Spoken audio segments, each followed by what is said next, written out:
Bismillahirrahmanirrahim. Assalamualaikum warahmatullahi wabarakatuh. Yang saya hormati Bapak Ibu Guru serta pegawai SDN 09 PPA, teristimewa Bapak Ibu calon guru penggerak SDN 09 PPA yang sangat kami banggakan. Puji syukur kita panjatkan kehadirat Allah atas rahmat dan kurnia-Nya serta limpahan nikmat yang tak henti-hentinya selalu dicurahkan kepada kita semuanya, dan juga salam salawat kita kepada arwah junjungan Nabi besar kita Nabi Muhammad SAW. Bapak Ibu Guru beserta pegawai SDN 09 PPA yang luar biasa sekali, terutama kepada Bapak Ibu Guru CGP SDN 09 yang sangat luar biasa sekali. Baiklah, hari ini Kawan-kawan kita, calon guru penggerak angkatan ke-6 dari SDN 09 PPA ini akan memberikan pembebasan materi modul 14 penerapan budaya positif di sekolah.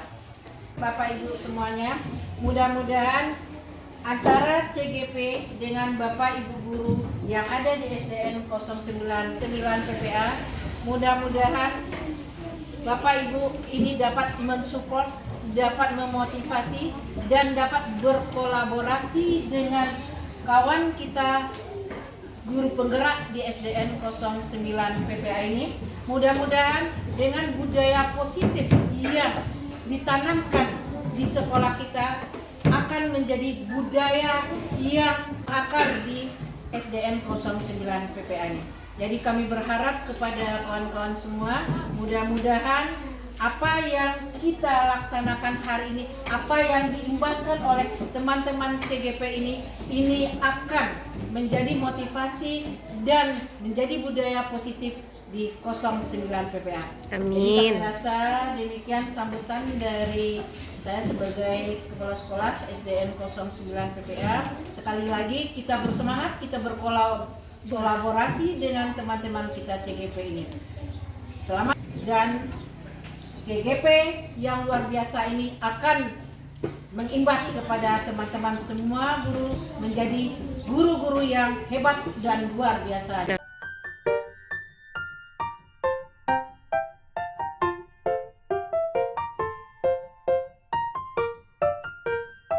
Assalamualaikum warahmatullahi wabarakatuh.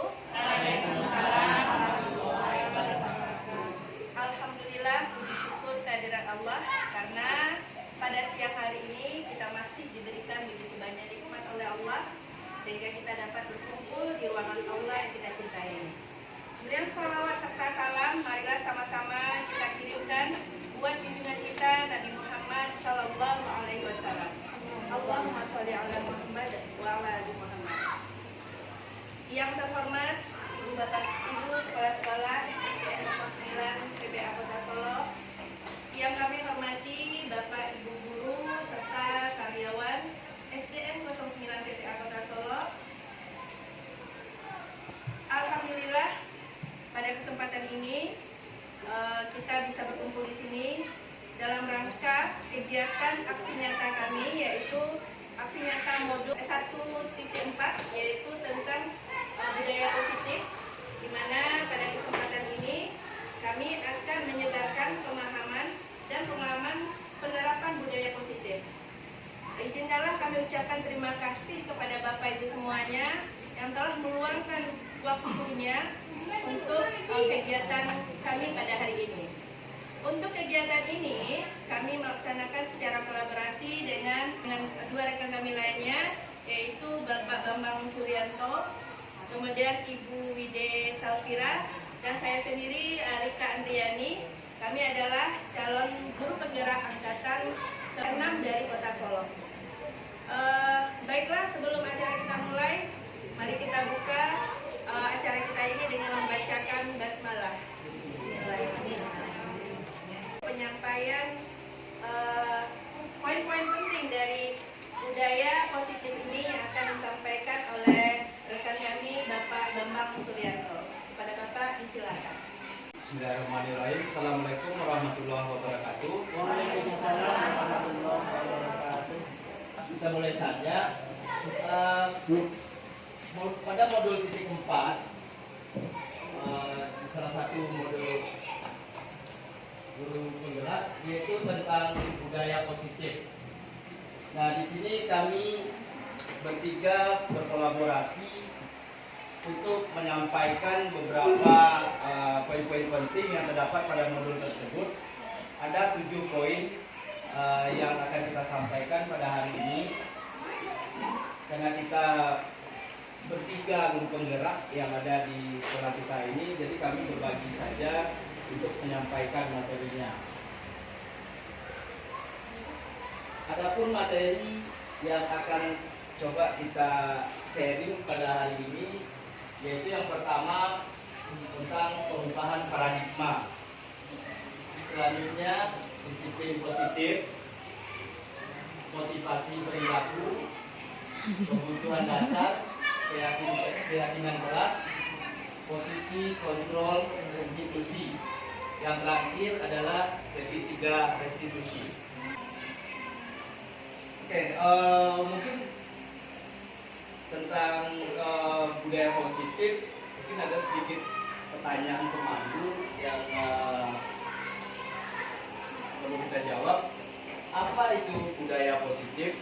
Oke, budaya positif yaitu nilai-nilai dan kebiasaan-kebiasaan di sekolah yang berpihak pada murid agar mereka dapat berkembang menjadi pribadi kritis, penuh hormat dan tanggung jawab.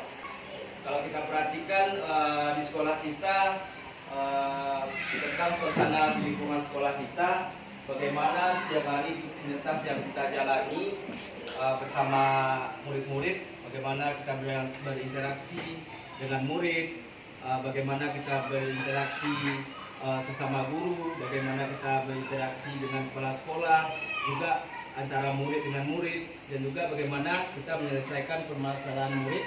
Itu adalah mencerminkan sebuah budaya yang ada di sekolah kita. Budaya positif diawali dengan perubahan paradigma tentang teori kontrol.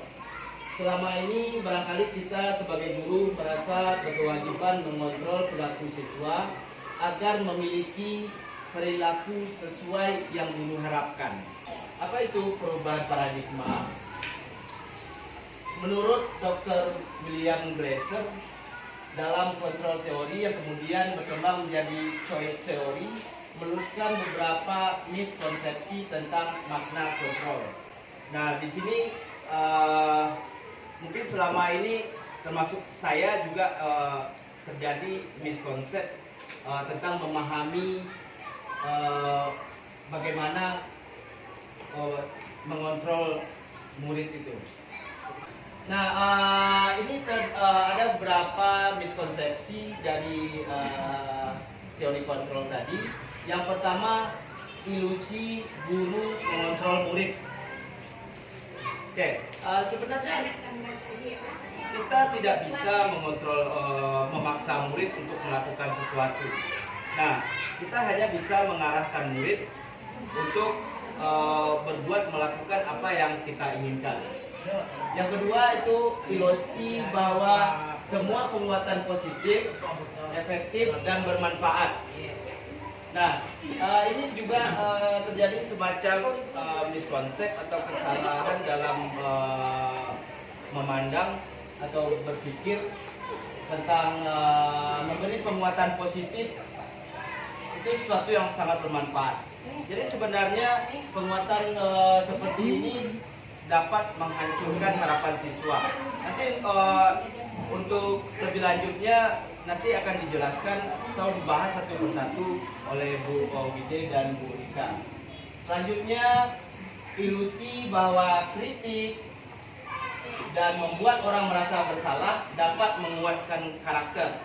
Nah, ini juga termasuk salah satu miskonsep yang terjadi ketika kita dalam menyelesaikan suatu permasalahan siswa atau kita dalam membimbing siswa, kita sering melakukan kritikan-kritikan yang kita anggap dapat menguatkan karakternya.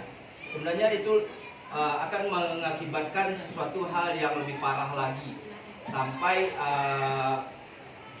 pada tingkat siswa itu menjadi seseorang yang pendendam. Ya, yang terakhir, ilusi bahwa orang dewasa memiliki hak untuk memaksa. Nah, ini juga termasuk salah satu yang sering terjadi atau sering terjadi salah konsep dari pemikiran orang dewasa untuk mendisiplinkan seorang murid. Jadi ketika sesuatu apa yang kita harapkan tidak tercapai, kita berusaha untuk memaksa untuk seseorang itu melakukan sesuai yang kita inginkan. Oke, bagaimana seseorang bisa berubah dari paradigma stimulus respon kepada pendekatan teori kontrol?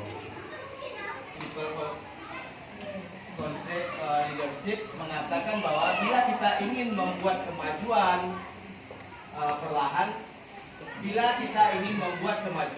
kalau kita ingin merubah orang lain, kita harus merubah cara pandang kita.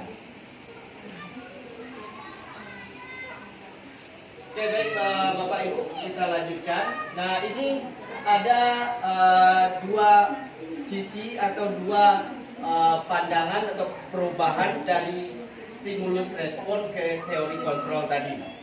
Jadi stimulus respon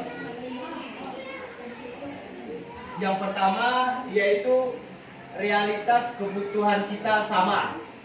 Jadi mungkin kalau dulu kita juga seperti di sekolah kita menyamaratakan siswa kita semuanya mendapatkan tuntutan yang sama. Padahal sebenarnya kita juga sudah harus berubah menuju ke teori kontrol ini, yaitu realitas kebutuhan kita berbeda. Yang kedua, semua orang melihat hal yang sama. Pada teori kontrol, setiap orang memiliki gambaran yang berbeda. Oke. Selanjutnya kita mencoba mengubah orang agar berpandangan sama dengan kita. Pada teori kontrol, kita berusaha memahami pandangan orang lain tentang dunia. Jadi kita berusaha memahami pandangan dia. Kita memahami keberagaman. Kita menghargai sesuatu yang berbeda. Nah, selanjutnya perilaku buruk dilihat sebagai suatu kesalahan. Ini semacam justifikasi terhadap perilaku yang salah. Nah, pada teori kontrol, semua perilaku memiliki tujuan. Nah, ini juga kita harus menyadari kalau apapun yang dilakukan itu pasti ada tujuannya. Nah, nanti bagaimana kita mengarahkan nanti mungkin pada materi berikutnya. Selanjutnya, saya bisa mengontrol orang lain. Anda tidak bisa mengontrol orang lain. Pemaksaan ada pada saat rujukan gagal. Nah, ini seperti yang tadi ya Bapak Ibu, orang dewasa biasa memaksa untuk mencapai tujuannya. Nah, pada teori kontrol, kolaborasi dan menjemput menciptakan pilihan-pilihan baru. Selanjutnya, model berpikir menang atau kalah.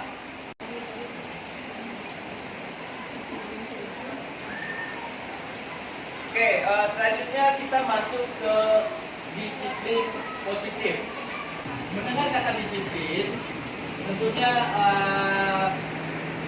ada sesuatu yang terbayang dalam pikiran kita. Nah, kebanyakan orang akan menghubungkan kata disiplin dengan tata tertib, atur, kepatuhan pada peraturan. Kata disiplin juga sering dihubungkan dengan hukuman. Padahal itu sungguh berbeda, karena belajar tentang disiplin positif tidak harus memberi hukuman. Justru itu adalah salah satu alternatif terakhir dan kalau perlu tidak digunakan sama sekali. Oke, jadi selama ini yang terpikir dalam pikiran kita, kalau seseorang atau kita mendengar kata disiplin itu yang terpikirkan adalah serangkaian aturan, tata tertib, terus ada hukuman ketika pelanggaran.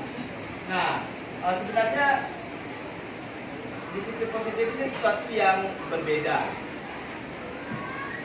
Nah, bahkan pada disiplin positif ini hukuman kalau bisa tidak diterapkan sama sekali. Oke, selanjutnya menurut KHD atau Ki Hajar Dewantara menyatakan bahwa di mana ada kemerdekaan di situ harus ada disiplin yang kuat. Di mana ada kemerdekaan di situ harus ada disiplin yang kuat. Sungguh pun disiplin itu bersifat disiplin, yaitu kita sendiri yang mewajibkan kita dengan sekeras-kerasnya. Jadi di sini yang dimaksudkan oleh KAD atau Ki Hajar Dewantara itu disiplin itu bersifat self disiplin atau disiplin diri. Nah, jikalau kita tidak cakap melakukan self disiplin atau disiplin diri, wajiblah penguasa lain mendisiplinkan diri kita. Nah, ini kalau kita tidak dapat mendisiplinkan diri kita, barulah orang lain yang mendisiplinkan kita. Oke, selanjutnya menurut Ki Hajar Dewantara, merdeka itu tadi ada kata merdeka pada pemahaman disiplin tadi. Merdeka itu artinya tidak hanya terlepas dari perintah, akan tetapi juga cakap buat memerintah diri sendiri. Seorang siswa itu melakukan suatu hal yang kita paksakan terhadap mereka, sebenarnya yang terjadi itu hanyalah ketika siswa itu membuka dirinya untuk disiplin orang lain, mendisiplinkannya untuk menghindarkan sesuatu. Mungkin dia menghindarkan kuman dan sebagainya.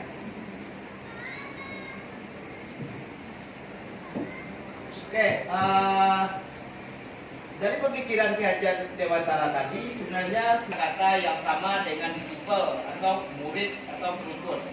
Untuk menjadi seorang murid atau pengikut, seseorang harus paham betul alasan mengapa mereka mengikuti suatu aliran atau ajaran tertentu, sehingga motivasi yang terbangun adalah motivasi intrinsik, bukan ekstrinsik. Oke, jadi dari sebenarnya disiplin itu terjadi motivasi intrinsik. Intrinsik yaitu dorongan yang berasal dari dalam. Kalau untuk mendisiplinkan itu terjadi dorongan dari luar, itu disiplin tadi tidak akan bertahan lama.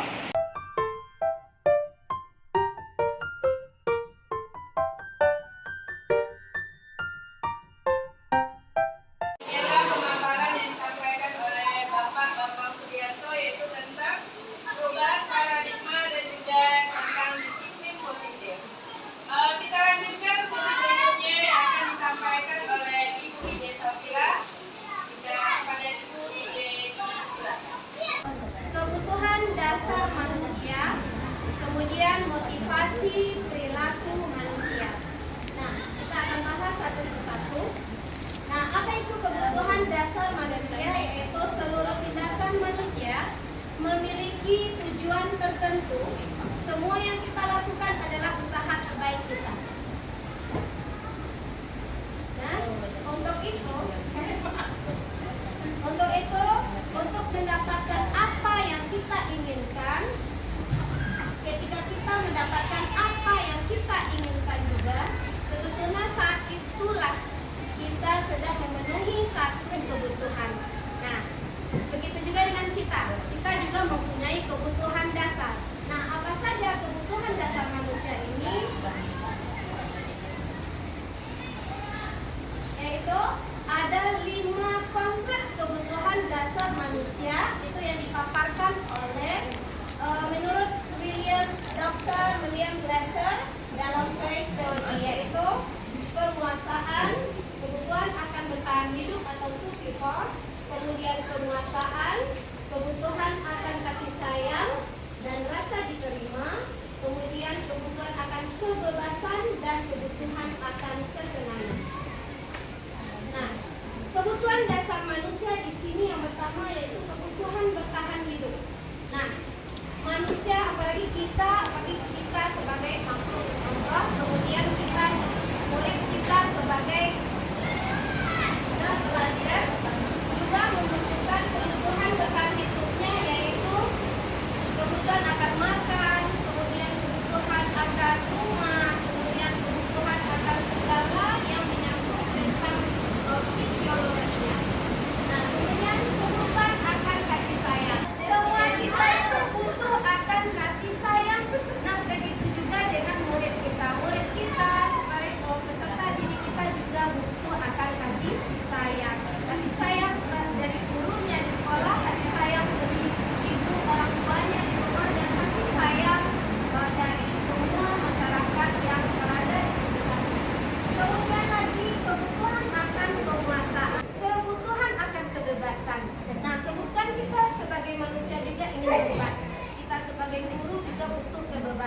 Begitu juga dengan murid kita. Murid kita juga butuh kebebasan.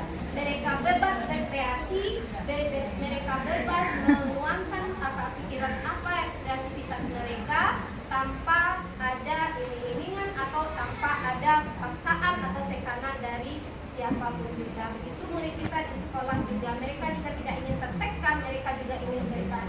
Nah, kemudian kebutuhan akan kesenangan.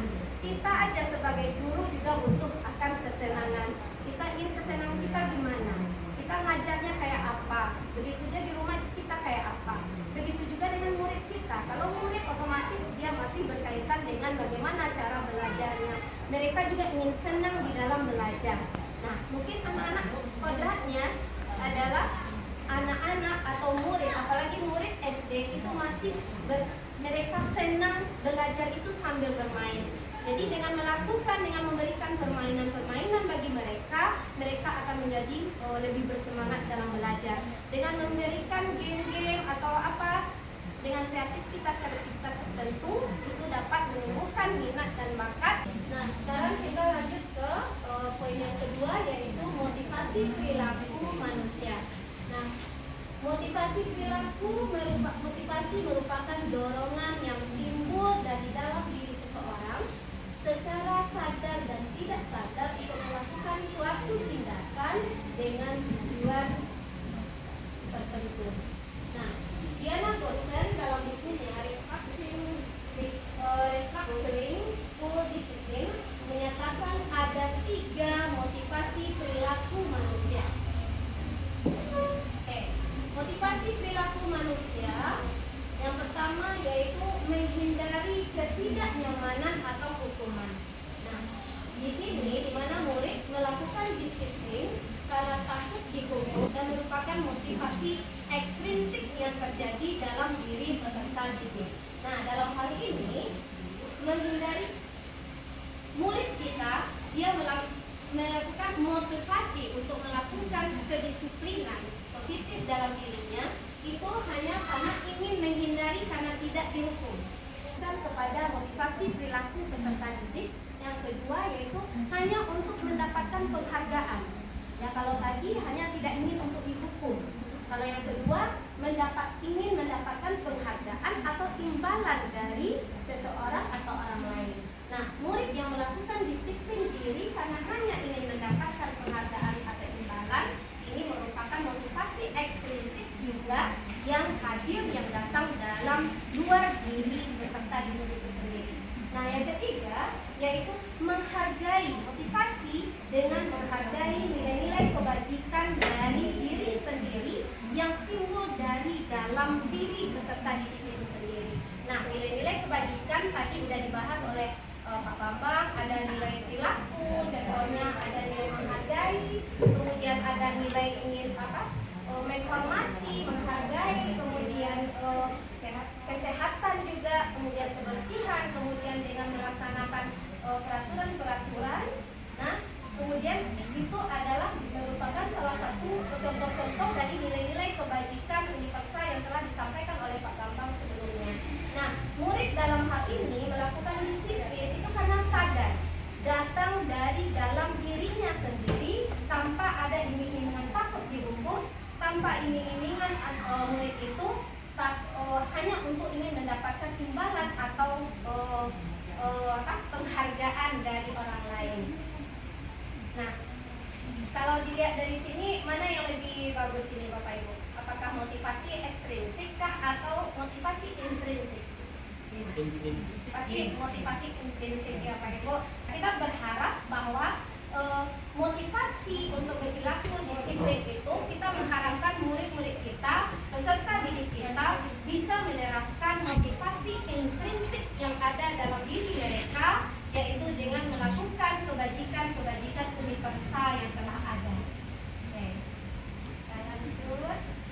Oke, sekarang kita bicara tentang kalau tadi motivasi, kita sekarang hukuman dan penghargaan. Tadi akan mendatangkan rasa sakit yang dalam dirinya, kemudian mereka tidak akan merasa tidak nyaman dengan dihukum tersebut. Walaupun kalau murid kita dihukum, pasti mereka tidak akan merasanya nyaman. Kemudian lagi merasa memaksa diri mereka. Kemudian murid menjadi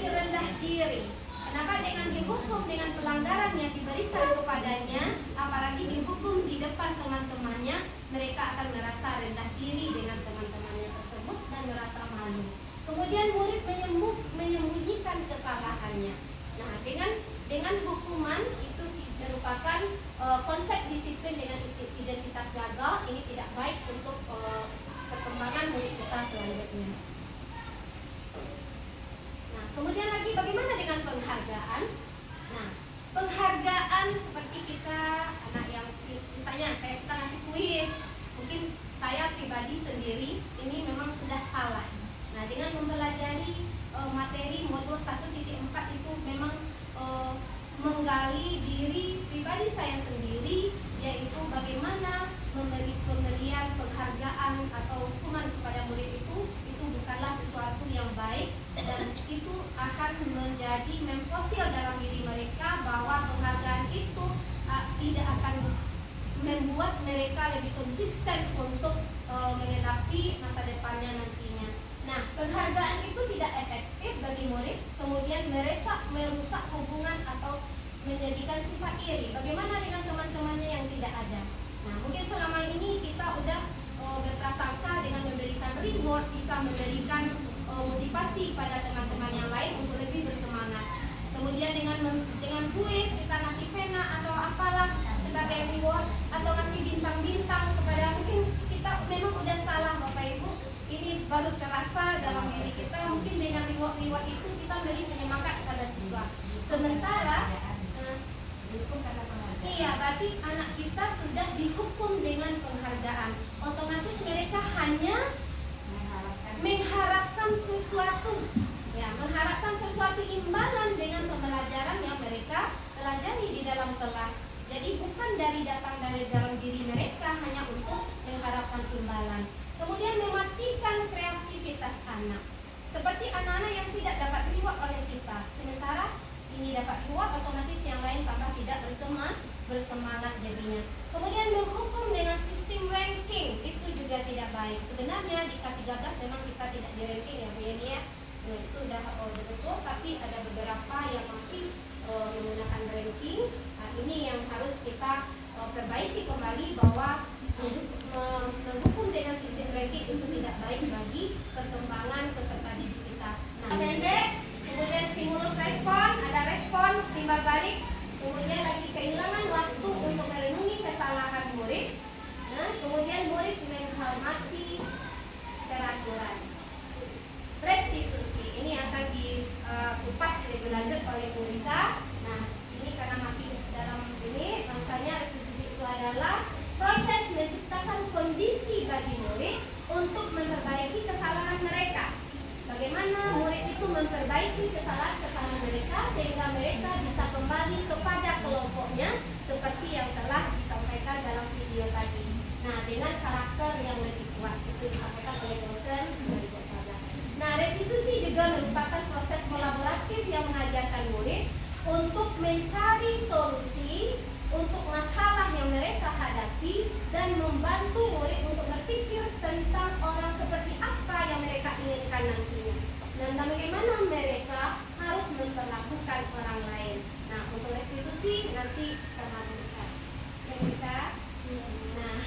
Nah, konsep disiplin dengan identitas sukses restitusi, murid lebih bertanggung jawab untuk perilakunya, kemudian fokus pada pemecahan masalah. Kemudian murid menghormati dirinya dan orang lain, murid lebih bersemangat memperbaiki segala kesalahannya. Terima kasih banyak. Mohon maaf atas segala kesalahan. Wabillahi taufiq wal hidayah. Assalamualaikum warahmatullahi wabarakatuh. Waalaikumsalam.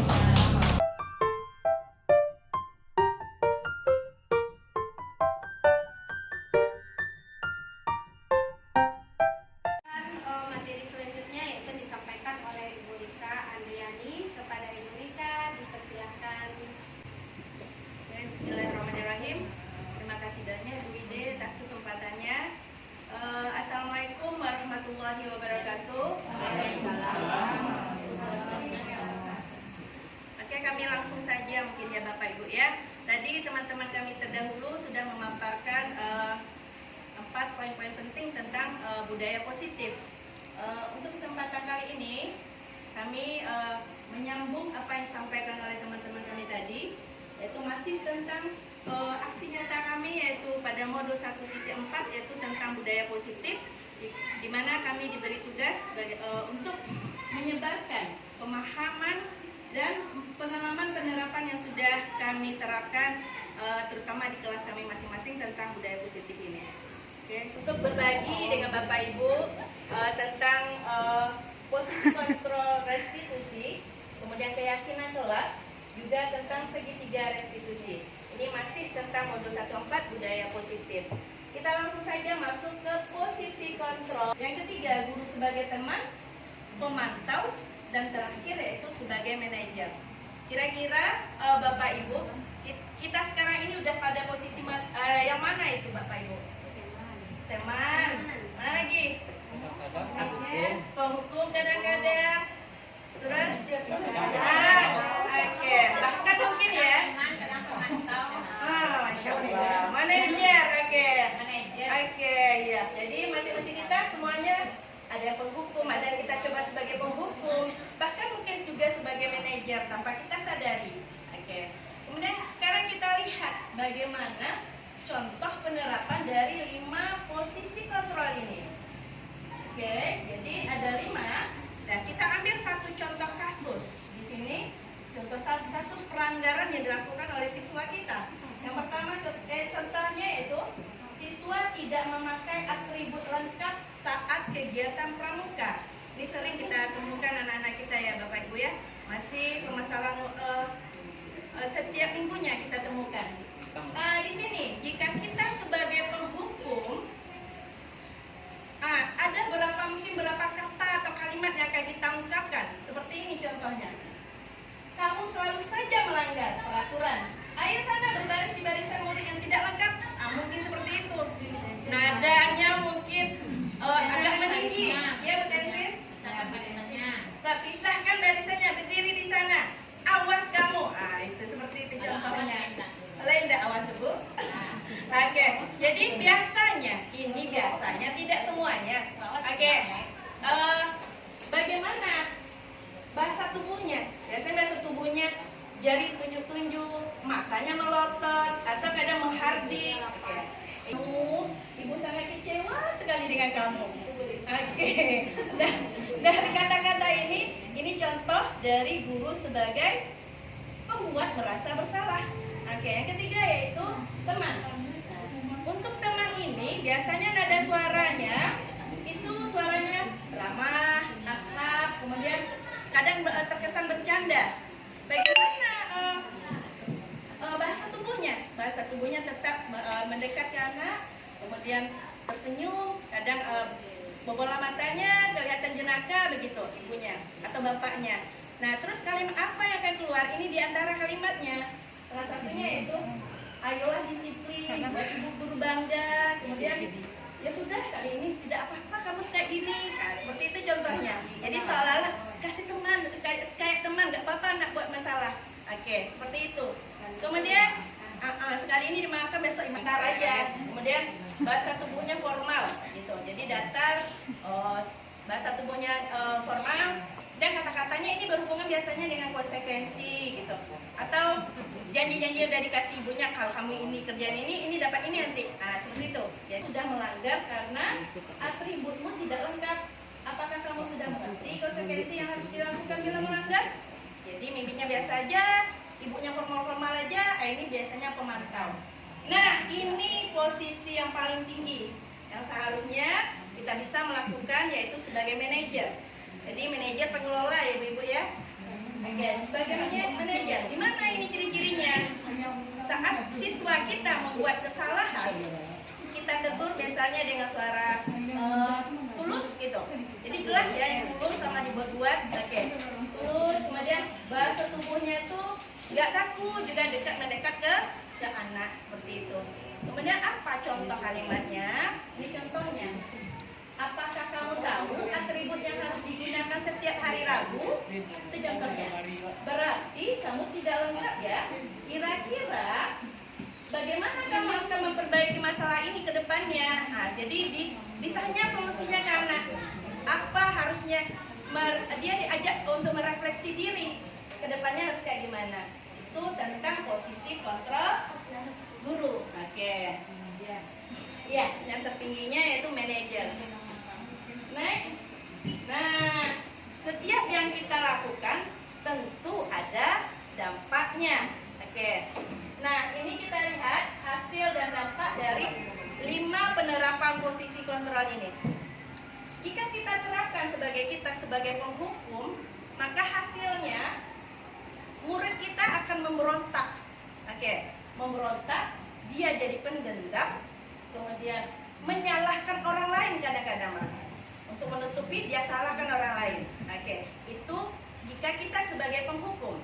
Nah, ini hasilnya dampaknya apa? Nah, dia akan terus mengulangi kesalahan-kesalahan yang sama. Oke, kemudian perilakunya makin agresif. Bahkan mungkin kalau di tingkat SMP, SMA saking kesalnya ke guru, bisa jadi ban motornya guru dikempesin mungkin ya. Kalau tidak dapat tuh. Ini kita mungkin karena masih di SD, tingkat SD masih bisa dikontrol. Oke. Kemudian gimana kalau kita di posisi sebagai pembuat merasa bersalah? Nah, ini lebih berbahaya lagi daripada penghukum karena perginya ke dalam. Lama-lama bisa mengundung, meledak ya Bapak Ibu ya. Oke. Nah, apa hasilnya? Nah, dia menyembunyikan. Kemudian menyangkal, bahkan berbohong. Oke, ini untuk jika kita selalu berada di posisi membuat merasa bersalah untuk murid.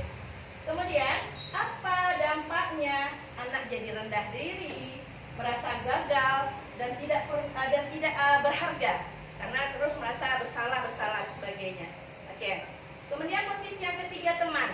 Nah, teman pemantau manajer ini posisi yang bisa kita anggap dari teman bisa jadi pemantau, teman pemantau kita bisa naik ke manajer, begitu. Oke. Kalau teman hasilnya gimana? Siswa kita jadi ketergantungan ke kitanya atau ke orang tua kalau kita posisi teman ke orang tua anak kita. Jadi ketergantungan anak tadi jadi tidak mandiri, itu efeknya. Sementara kalau kita sebagai pemantau, nah sebagai pemantau, si anak menyesuaikan bila diawasi. Jadi jika diawasi aja, oke, nih bakal dapat bintang nih Bu Guru kalau kita gini. Kalau enggak nih, kita bakal dapat hukuman. Jadi harus baik-baik. Nah kayak gitu. Nah, itu sebagai pemantau. Nah kalau manajer gimana? Nah kalau manajer, kita akan mengajar siswa kita menguatkan karakternya dan wataknya. Kenapa? Karena kita mengajarkan siswa bagaimana mengevaluasi diri menjadi diri yang lebih baik. Itu maksudnya. Jadi belajar untuk evaluasi diri sendiri, merefleksi diri sendiri. Itu yang manajer. Tanpa iming-iming ini itu. Oke. Sedikit berita. Ya. Ya, misalnya setiap hari minggu pertama itu anak-anak tidak lengkap. Nah, disampaikan kepada anak-anak minggu depan dilengkapi ya. Tahu-tahunya minggu depan tidak juga lengkap. Ya. Kemudian makanya disuruh berpisah Ya. Apakah posisi saya itu di tengah atau di mana? Oke, dipisah. Bagaimana menurut Bapak Ibu? Pertama kan dijelaskan. Iya. Kita lengkap. Atau minggu depan dia masih Menurut Bapak Ibu di mana itu? Penghukum, tapi anaknya udah tahu. Mungkin penghukum sama pemantau agak mirip-mirip. Berarti kalau pemantau ada konsekuensi sudah dibicarakan ke anak. dibicarakan. Berarti pemantau, posisi pemantau dia. Minggu sekarang anak ibu dimaafkan ya untuk minggu depan Ya. coba lengkapi lagi. Oke. Pokoknya anaknya minggu depan kan Balik lagi seperti itu. Ya. Oke, nanti ada ujung-ujungnya kita belajar segitiga restitusi ya Bu. Iya. Oke, next. Berikutnya. Oke. Oke. Nah, ini latihan kira-kira kita posisi mana ya? Oke. Ini 5 posisi kontrol. Nah, nih.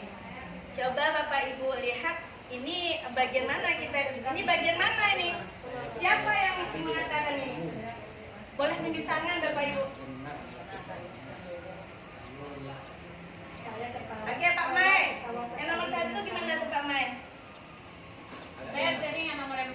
Iya, sebagai apa itu yang nomor 4? Sebagai apa? Siapa yang mengatakan? Kadang-kadang ada urusan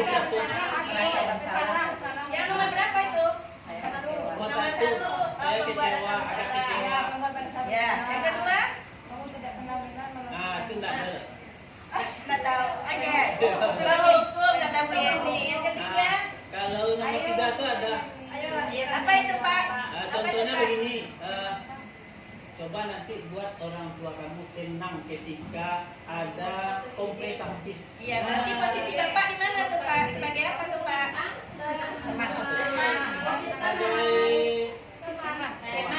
Bagus Bapak mayonnaise. Good. Yang keempat. Yang keempat Mendapatkan nih, siapa nanti yang mau dapat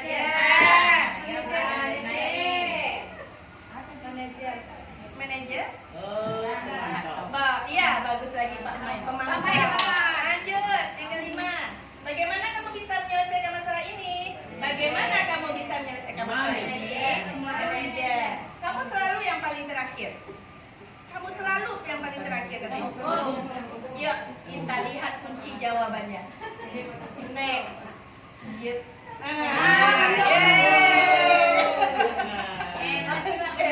Udah hebat Bapak guru ini.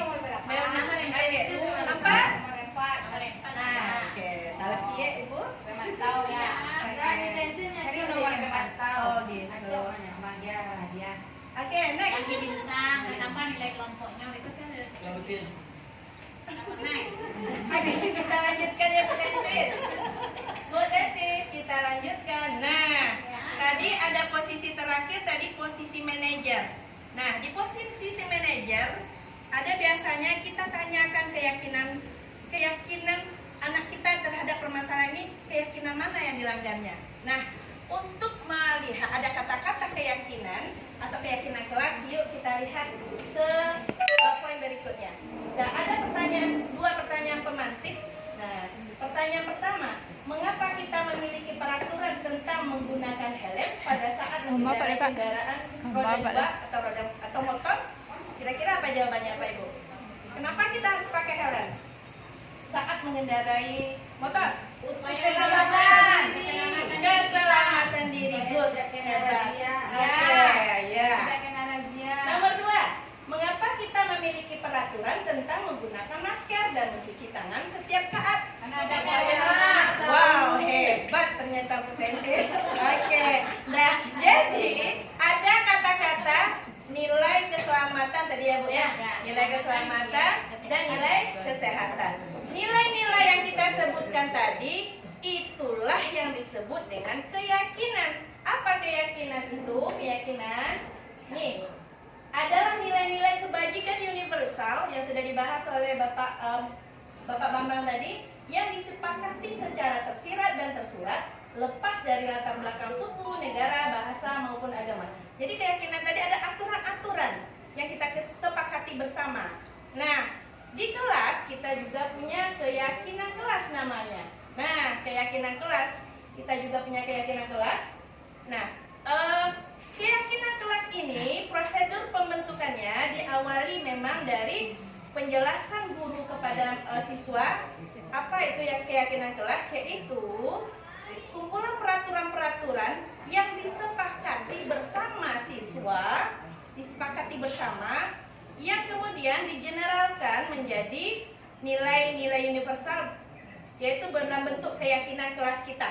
Nah, setelah siswa paham, kita mulai membuat kesepakatan kelas. Itu yang nomor 2, itu video tadi. Kemudian setelah dia buat di stick note, contohnya boleh juga di stick note atau langsung ditulis papan tulis. Nah, kami kerjakan di stick note, kemudian tempelkan di papan tulis. Nah, dari peraturan-peraturan yang dibuat tadi dikelompokkanlah menjadi beberapa bagian. Nah, nanti tersusunlah menjadi satu keyakinan kelas kita masing-masing. Nah, contohnya ada siswa kita membuat mendengarkan guru saat menerangkan, mengangkat tangan jika ingin berbicara. Itu merupakan nilai keyakinannya yang kami buat adalah saling menghargai dan menghormati. Jadi siswa kelas 4A menghormati dan menghargai sesama dan diri sendiri. Itu maksudnya. Oke, itu contoh. Oke. Bu Uide juga sudah melaksanakan, Pak Bambang juga, ibu-ibu yang lain diantaranya juga nampak bagi kami juga sudah melaksanakannya. Oke, mudah-mudahan kita semua juga dapat bekerja sama, saling kolaborasi, saling support untuk melakukan hal-hal positif. Oke, lanjut. Itu keyakinan kelas. Jadi udah jelas ya Bapak Ibu ya, nggak usah dipaparkan lagi tentang keyakinan kelas ini. Itu Bapak Ibu. Keyakinannya berarti dari nilai-nilai universal tadi. Disiplin, tanggung jawab, ya kan Bu? Ya, oke. Kemudian yang kedua, dilarang mengganggu orang lain. Ini nilainya apa? Menghargai, menghormati, hadir di sekolah 5 menit sebelum pembelajaran dimulai. Bisa menghargai orang, bisa juga. Jangan-jangan orang udah belajar kita masuk aja. Nah itu kan tidak menghargai lagi. Nah oke, kita boleh lihat langsung saja. Tanggung jawab tadi, menghormati orang lain, menghormati orang lain, berkomitmen. Nanti kita udah ada komitmen bersama rekan-rekan di kelas, siswa-siswa di kelas gitu. Dan ini contoh keyakinan kelas kita. Oke, Bapak Ibu, lanjut. Oh iya, ada sebelumnya ada video. Oke. Gimana yang tidak? Oke, belum Bu, maaf Bu. Oke, tadi restitusi. Kita masuk ke poin selanjutnya, pembahasan selanjutnya yang terakhir yaitu restitusi atau kemudian segitiga restitusi. Restitusi sudah dibahas oleh Bu Ide tadi bahwa adalah proses menciptakan kondisi bagi murid untuk memperbaiki kesalahan mereka sehingga mereka bisa kembali pada kelompok mereka dengan karakter yang lebih kuat. Yang di bawah juga udah tadi dipaparkan oleh Bu Ide. Langsung saja kita lihat. Nah, ini segitiga restitusi. Sebelum masuk ke sini, kita coba saksikan dulu apa yang sudah kami praktekkan. Ini berupa drama juga mungkin sudah kami praktekkan tentang bagaimana melaksanakan segitiga restitusi ini. Tertidur pula saat guru menerangkan. Nah, dia menanyakan apa yang menanyakan kenapa dia dipanggil. Oke. Kemudian tahu nggak kenapa ibu panggil? Nggak Bu. Nah, tanya dulu, udah makan nggak? Nanti jangan-jangan perutnya lapar kita tanya. Oke. Dia ditanya, udah tahu nggak kenapa ibu panggil? Nggak Bu katanya. Terus tadi di kelas Alif tidur nggak di kelas? Dia jujur jawab, iya Bu. Oke. Terus ditanya lagi, kira-kira menurut Alif tidur di kelas itu perbuatan baik atau gimana? Nggak baik Bu katanya. Awalnya takut nerangin, nggak baik Bu katanya. Terus tanya lagi, kita tahu pasti dia tertidur nih, pasti ada alasannya.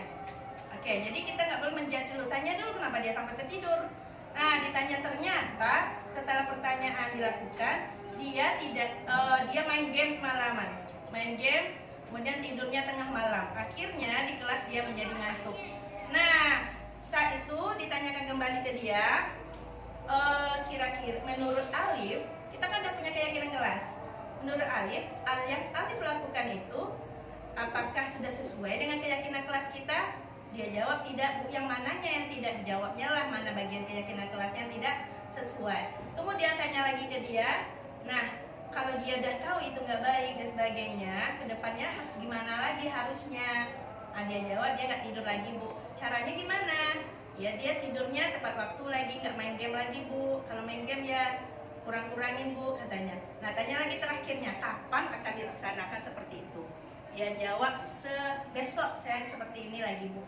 Saya nggak akan tidur lagi di kelas Bu. Nah oke, ini kan skenario bentuk tugas saya. Nah saya praktekkan yang sebenarnya. Alhamdulillah anak yang pertama seperti ini katanya dengan emosi. Saya tanya dengan tenang dulu, dia biarkan aja dia emosi dulu.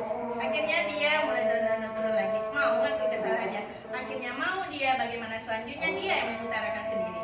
Nah itu tentang segitiga restitusi. Oke.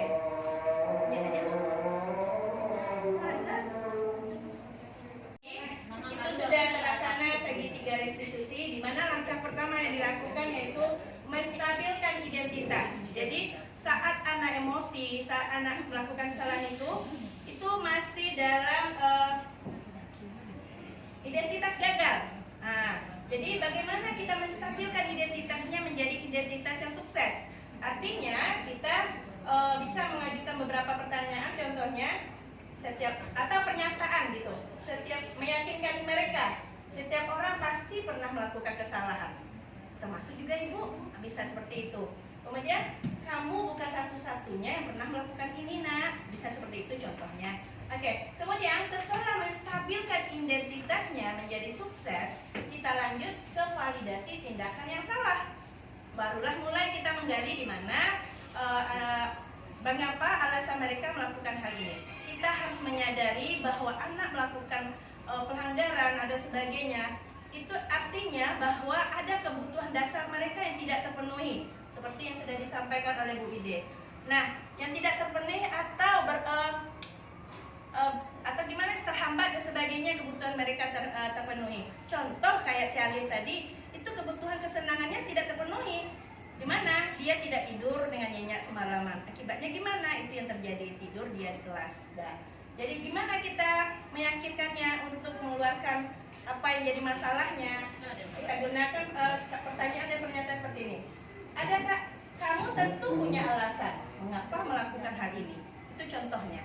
Berceritalah mereka. Kalau kita menanyakan dengan tulus tentunya.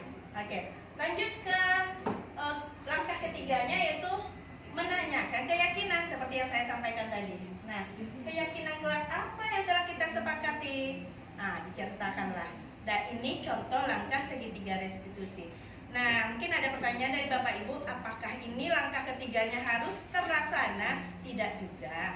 Nah, seandainya masalahnya ringan aja atau gimana, mungkin satu langkah udah selesai, tanya keyakinannya udah selesai gitu. Jadi tidak perlu ketiganya, tapi alangkah lebih baiknya bisa ketiga-tiganya. Itu tentang segitiga restitusi.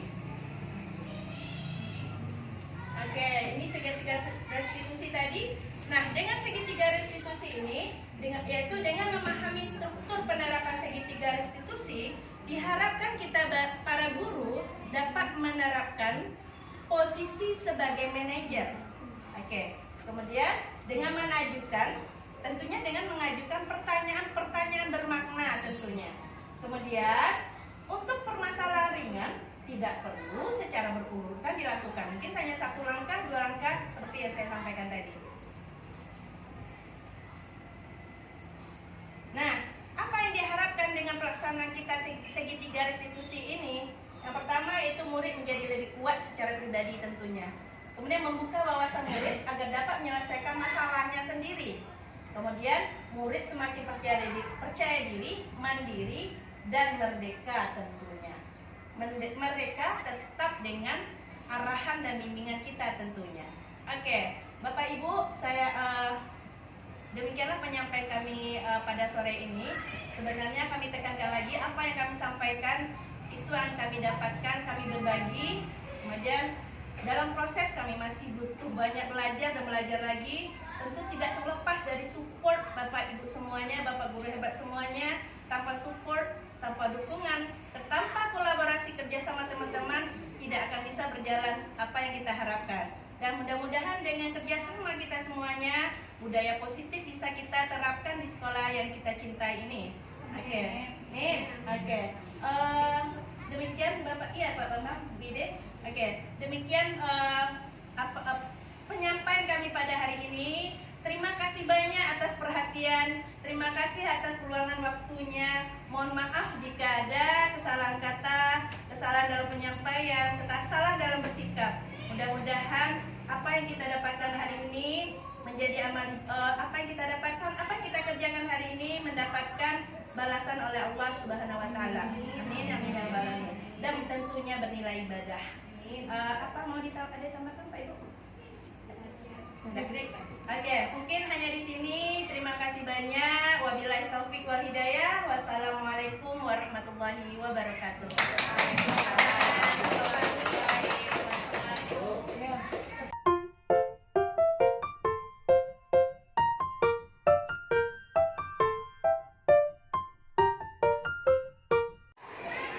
Assalamualaikum warahmatullahi wabarakatuh. Baik, kami mewakili teman-teman guru SD 09 PPA sebagai teman sejawat oleh guru-guru penggerak yang berada di 09 PPA, Pak Bambang, Bu Rika Andriani, dan Bu Wide Salvira.